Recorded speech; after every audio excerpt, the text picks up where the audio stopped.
No, no, they're grand. I need lights for this here. So as I said, what we're going to go through, we're going to go through all the functions on it. Okay. The oscilloscope is a measurement device. Okay. It is for acquiring and measuring signals of all different shapes and sizes. Okay. There's a lot of attenuations and changing of how we view the signal that we're going to do here. Okay. But just like the multimeter, the oscilloscope is a measurement device. So whether I select, like on the multimeter, whether I select the 0 to 40 volt range or the 40 to 400 volt range, I'm not changing the signal. I'm just changing the way that the measurement device is looking at it. Okay. So when I go in here and I put signals into this, I'm going to attenuate them. I'm going to move them around the place. I'm going to do all kinds of stuff with them. Okay.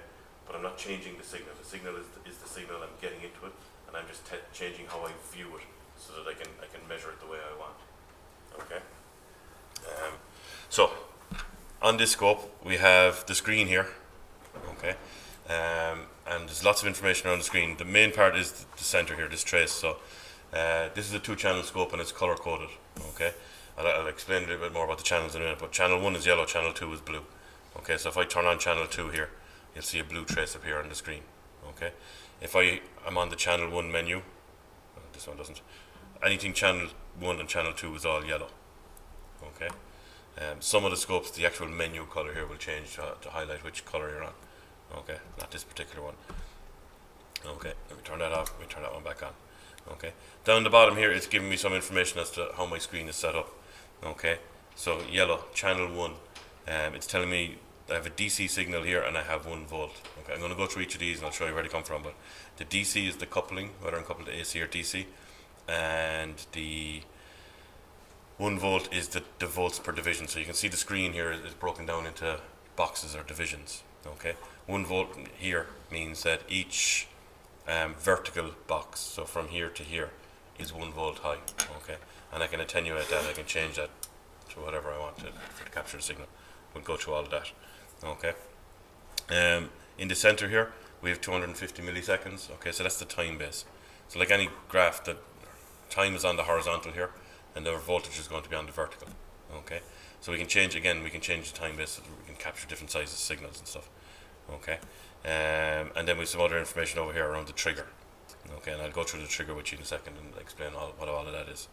Okay, and then down the right hand side, the menu here.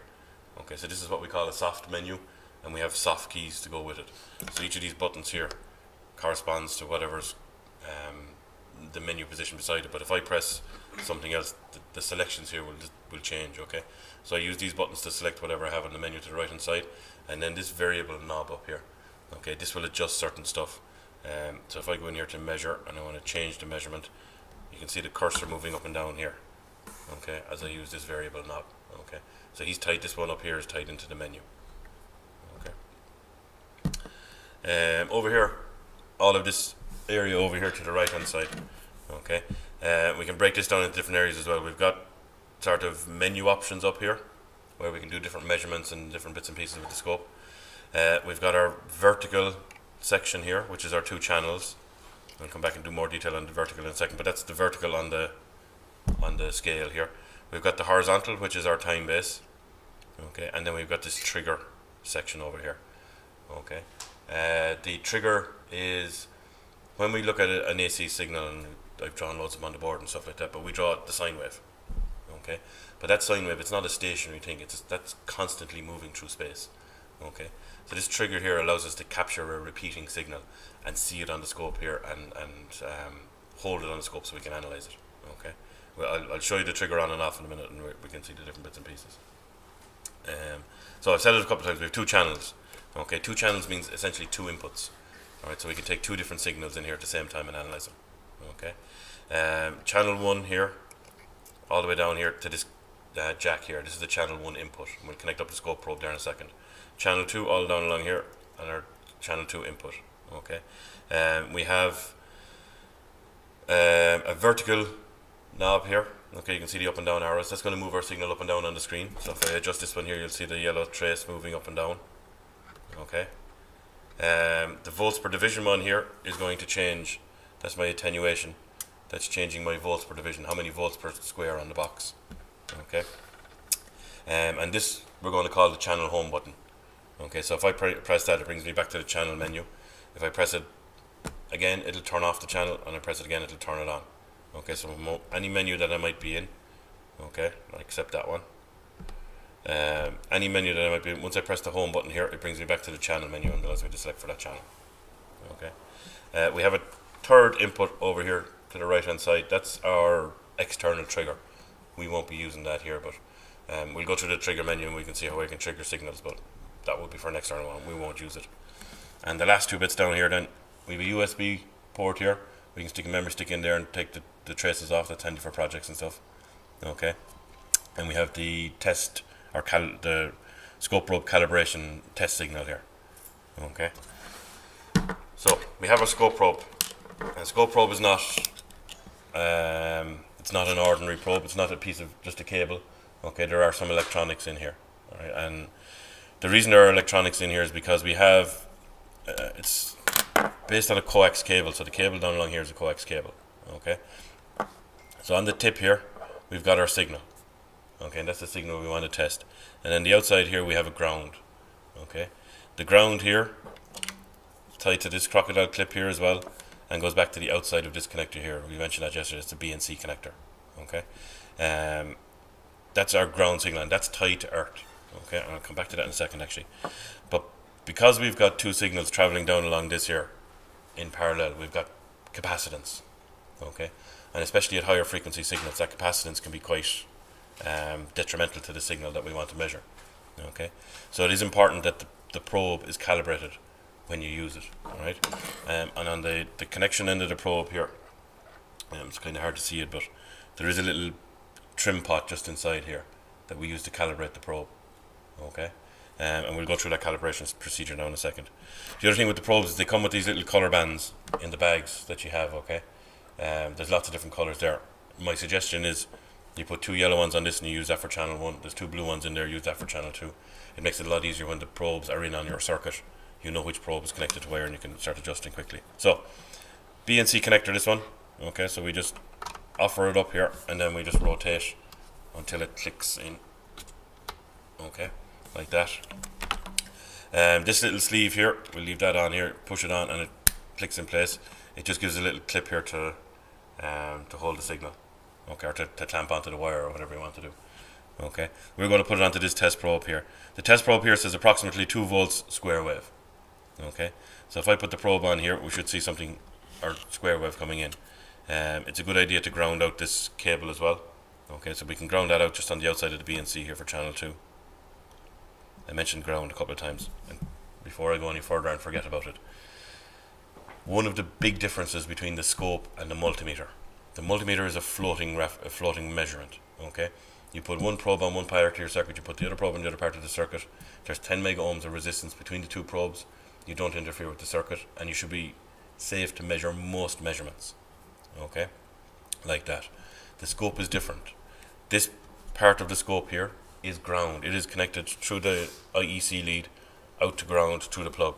Okay, if you touch that part there of a signal, you take that signal to ground. Okay, i.e. you short the signal to ground, so you can cause damage to your circuit by putting this guy in the wrong place. Okay, so we need to be a little bit more careful with the scope as to how we place it on our signals. This has to be touched to ground and not to a signal. Okay, because we will take that signal to ground. Okay, so we have our 2 volts here. Okay, you can see the signal is jumping all over the place. Right, and it's kind of small. So what we want to do is we want to attenuate. And remember, everything we do on the scope here is not going to change the signal. It just changes how we see the signal. Okay, so I'm going to attenuate here my volts per division. Currently I'm at 5 volts per division here. Okay, just give me 1 second there. Let me focus a little bit better. Is that a bit better, is it? Or worse?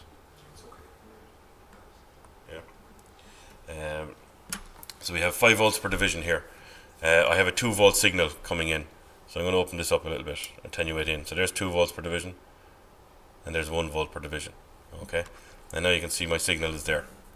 Right, but you can see it's still traveling. Right. What we want to do is we want to have a look at that signal. We want to hold it and just see the signal. Okay, that's where our trigger comes in. So our trigger menu over here to the right hand side. Okay, and if we go into menu here, we can see that our trigger changes here. We have trigger type, so edge, pulse, video, edge, pulse, video. Okay, we're going to stay on edge. Edge is either a rising edge or a falling edge, or somewhere on the signal. The source is channel 1, so we're going to trigger our signal from the signal on channel 1, which is the only signal we have here. Okay, but we can go to channel 2, and this is where we can get our external one, where we can connect our probe in here. Okay, we can also trigger off the line. The line is the supply, okay, which is your 50 hertz signal coming in, and back to channel 1. Okay, the slope coupling, so we've gone for a rising edge slope. We have DC coupling. We'll come back to all of these. We can do it in a little bit more detail later. Okay, but what more important is where the trigger is. Okay, so you see this yellow signal up here, just on the right hand side. There's a little triangle. Okay, that's our trigger level, and if I move the trigger level here, you can see him moving up and down. Okay, it's also, because it's yellow, it's an indication as to what source I have, because if I go to channel 2 is actually off. Okay, actually he's off, but he's up there. He's gone blue, but he's way up here. See him up here? If I go rotate this enough, he'll start to come down, and you can see he's up there, 1 volt. He's not coming down for me though. Oh, because I'm 50 millivolts here. So I'm going to attenuate this signal here and turn it back on. It helps. Okay, and you can see the blue one here.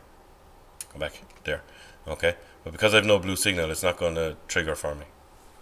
Okay, so I go back here to channel 1, back to my trigger menu, source from channel 1. Okay, and now my trace, I turn off that blue one there, sorry. My trace is now in, my trigger is now in the trace. Okay, so what that trigger is doing is, at that level here, this voltage level that the trigger is set at now, it's looking for a repeating signal. Okay, and anywhere it sees the repeating signal, it says, right, that's a signal of interest. So it captures that. It doesn't freeze it. Okay, this is not a frozen signal. This is a live signal, but it's just holding it so that we can see it on the screen. Okay, there is a run stop option over here.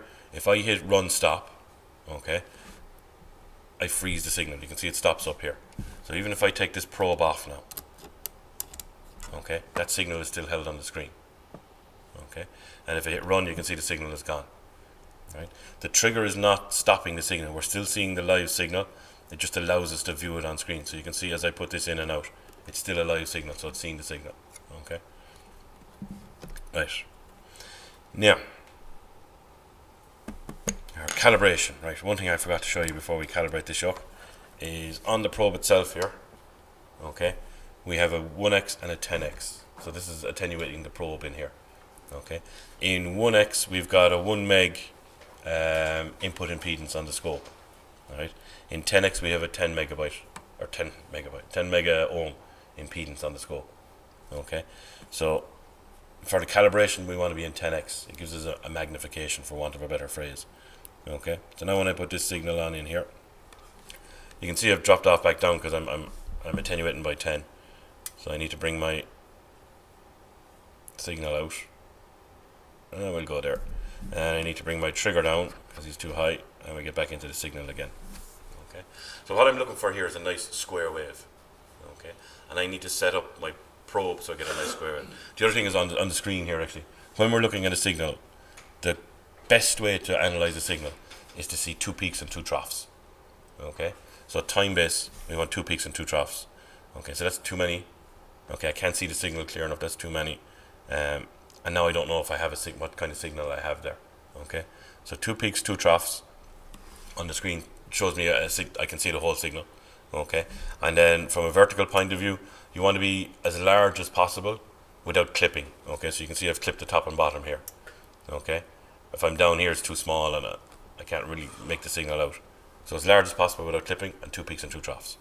Okay, right, so I'm in 10x here, and I showed you this little pot in here.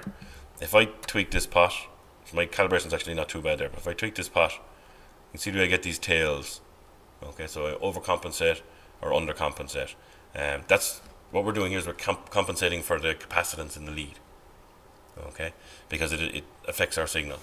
All right, if I let's show you this here. Oh, we've overcompensated there. So my scope probe is now badly calibrated. Okay, we've got those tails. I can still go in here and measure this signal, and I can see that this is pretty much my fundamental signal, and it's gone high here. Okay, where this really becomes a problem and can cause a lot of issues in systems is if we're at high frequency. So I can't increase the frequency here, but I can change our timescale so we can see it. Okay, if you look now, that's my fundamental there, but that's where the actual noise, for want of a better phrase, is. Okay, and if I bring my frequency up even more, okay, it begins to look at my actual fundamental frequencies up here. Okay, so I could get a signal that says I'm 5 volts when it's really only 3 volts, and that depends on the frequency that we're at. Okay, so the higher the frequency, I'm going the wrong way. The higher the frequency, the worse this signal can get. Okay, so that's why calibrating. We don't want to go that way. That's why calibrating is important. Okay, so what we want to do is adjust the pot. This little screwdriver comes in the pack as well. Adjust the pot until we get it nice and flat, just like that. Do that by eye, or is there a figure that you're trying to? No, just by eye. Yeah. And a lot of the stuff with the scope is by eye. We do have measure functions on them. We'll go through them here, but the scopes are a lot of it is by eye, and some of the measurements are slightly less accurate in that way from excuse me, from a multimeter point of view. Do you know what I mean? Because you're doing it by eye. But it really is about seeing the signal and seeing noises in the signal and all kinds of stuff in the signal. Okay, so there's my signal, and that's it calibrated. Probably done a good few things in there that we might want to go back through. Okay, so this guy here, the attenuation. This guy, okay. So at the moment I'm 100 millivolts per division. Okay, so this is telling me that I have 200 millivolts peak to peak, but I know it's 2 volts peak to peak. Okay, that's because I'm 10x on the probe here. Okay. Let me see, there was something else there now. Yeah, the other thing here, we have an AC signal. We're coupled to AC down here. Okay, and you can see that my signal is either side of the trace line here, the one. Okay, if I couple to DC, well, we go to ground first. Ground couples that channel to ground. What we use that for is to make sure that we put our trace center of the screen, okay, or wherever you want it, to set your zero, because it's tied to ground now. Okay, coupling to DC only allows the DC signal in. Okay, and I was expecting to see that go positive of my zero trace here, which is where it should be, and the reason it hasn't is because I have invert on here for some strange reason. Okay, so we can turn off that invert, and that gives me my signal the right way around. Okay, what I'm getting off of this here is a DC signal. Okay, so I need to be coupled to DC here. If I couple to AC, I can see it centers the signal around my zero. Alright, we'll talk more about coupling and that later on. And the other one here, the other important one here is the probe. I can change my probe attenuation here. Okay, it doesn't look like it's changing my signal, but if you pay attention to what's happening down here, it is changing the attenuation on the screen. Okay, so it's one to keep an eye on as well. The other thing we have here that shows up on the screen is the frequency of the signal. So I'm getting a 1 kilohertz signal here. Okay, so it's handy just to reference the signal what we're getting here. That's channel 1. Channel 2 is exactly the same. Okay, you don't have to the probe should be calibrated to the scope, not to a particular channel. Okay, so and once you set these up, they shouldn't really change much, but get into the habit of checking them. Yeah, when you hook up the probes, just plug it onto the test point there and just test it. Just make sure it's okay. Right, so we have our attenuation here, and we have our time attenuation this way. Okay, and it's the two of those mainly that you're going to play with to try and find your signal. Okay, obviously, just like with the multimeter, you should know where the signal should be roughly before you go looking for the signal. Okay, other stuff that I want to show you here now. Let's see what's in the horizontal menu. Nothing major in there. The other one's up here. Okay, the one we're going to use a good bit is this measure one here. Okay, so if we go into measure, you can see here that we get different values here. So we have V peak to peak, V average, we have the frequency, we have the duty cycle, and we have the rise time. Okay, again, these are all soft, so we press a button here, the soft key beside it, Okay, and then press the one opposite time frequency. We get this menu up, and we can select what we want to measure using the variable knob up here. Okay, so let's go for VRMS. Okay, so RMS, it's going to give us an RMS signal. It's giving you a rough indication of what it is there. And just press this button again. Previous menu, and now we have RMS in this one here. Okay, so it's giving us our RMS signal there. That's the measure one. And the other one we're going to use is the cursors. Okay, so as I said, a lot of lining up by eye here. So if we press cursors, okay, you can see these two vertical lines have arrived on the screen. These are our two cursors. X1 is the first cursor, and I can move that using the variable knob here, so I can line it up with that vertical there, and then press X2. I can line that up with that vertical there. Okay, and down here I get the time between the two of them. Okay, so it's 490 microseconds between X1 and X2. That allows me to measure the period of the wave or something like that. Okay, and it converts it to frequency as well. Remember, time period is 1 over frequency, or frequency is 1 over the time period. Okay, and down the bottom I can swap X, Y, so I can do horizontal cursors. Okay, and again Y1, I can put that to the top of the signal, Y2, and move that to the bottom of the signal. Okay, in this case it gives me Y1, it gives me the voltage at Y1, it gives me the voltage at Y2, and it gives me a difference Y1, Y2, the delta between the two of them here. Okay, so I can measure my peak to peak voltages using that. Alright.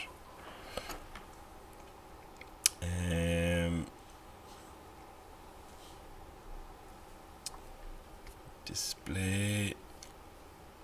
So you can change the contrast here for your display and make it brighter and darker. Okay, you can turn off the grids if you want to. Very handy to have them there. And the other one that catches us out sometimes is this vectors one here. So vectors are dots. So what this is doing is it's sampling a signal. Okay, and it samples it at a fixed rate of time. So it takes one now and it's stretched it out a little bit, say 2 seconds later it takes another one. Okay, if I do dots here, it just puts what it measures at each time. Alright, and you can see here that I've lost the vertical trace completely here. And if I bring in my time a little bit, they'd start to open out a little bit, but probably not in this one. Okay, the vectors, what the vector does is the two samples, and it draws a line between those two samples, and it gives us a line. So you can see the vertical lines have come back in here. Okay, and then there's a save recall over here. The hard copy here, if we put the USB in here, hit hard copy, it'll save it to the disk for us, what's on the screen here. Okay, save recall, we can save what's on the screen here, but we can also go into a data logger system as well. And we might do that later on. Right, I think that's about it. Okay, questions? No, there is an auto set. Sorry,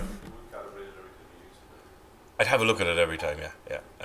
Now, in fairness, for the stuff that we're doing here, we're doing the low frequency stuff we're doing. It shouldn't be a big issue. It's still good practice to get into to do the calibration. Very good practice. But the other thing is you should see it on a lot of your signals anyway. Okay, if it's not calibrated. If you're doing high frequency, you have to, absolutely. Yeah. And of course, the higher the frequency you go, then we get into bandwidth issues and stuff, and you'll be using different scopes and probes, but the calibration is still the same. Yeah. There is an auto set button over here. If you're stuck, you can press that and it'll find some of the signal for you. Sometimes it does, sometimes it doesn't. It's okay for you, for what we're doing in here with beautiful sine waves and nice square waves and stuff like that. But if you're looking at noisy signals, the likes of stuff that might come off a motor or something like that, it's not always great.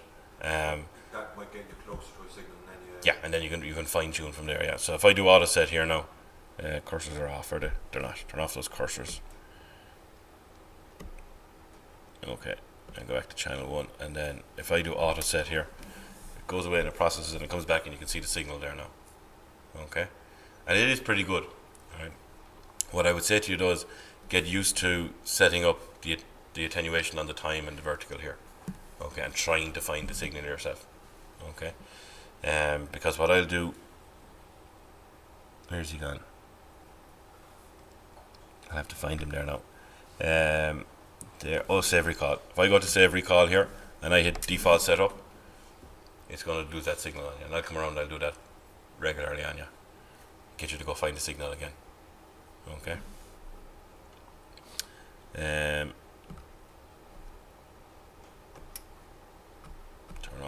close to Rebecca on that one, and bring down my vertical here.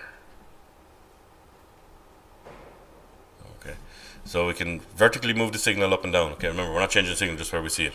Vertically move the trace up and down. We can attenuate the trace in the vertical. We can attenuate the trace in the horizontal. Okay, and then we can move it horizontally as well.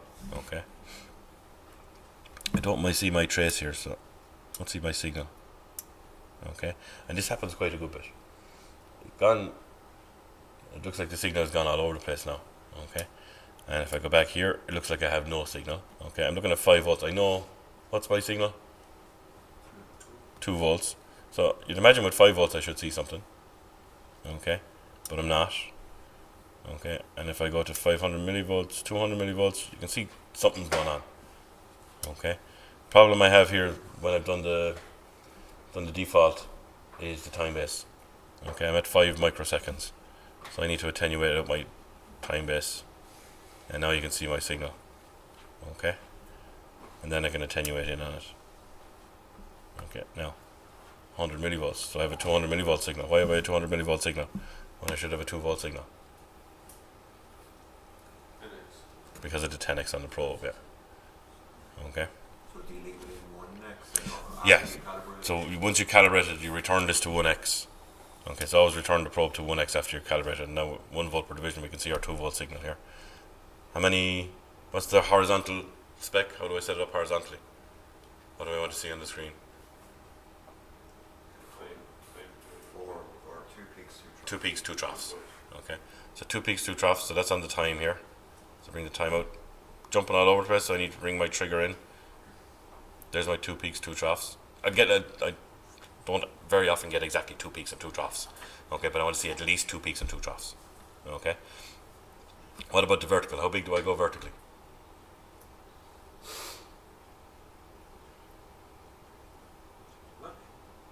As big as I can without clipping the signal, without cutting the signal.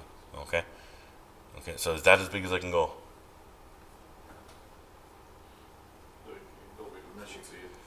Yeah, if I go bigger I won't see it, but is that okay then, where I am there now? I would say not, because the trace is right at the top of the screen here, so if there's spikes on top of that trace I can't see them. Okay, but what I can do is I can move vertically downwards. Okay, I can move my 0 line here down to the first gradient here. Okay, and that might allow me to get bigger. It doesn't in this case, but it certainly allows me to use that because I can see the full signal here now. Okay.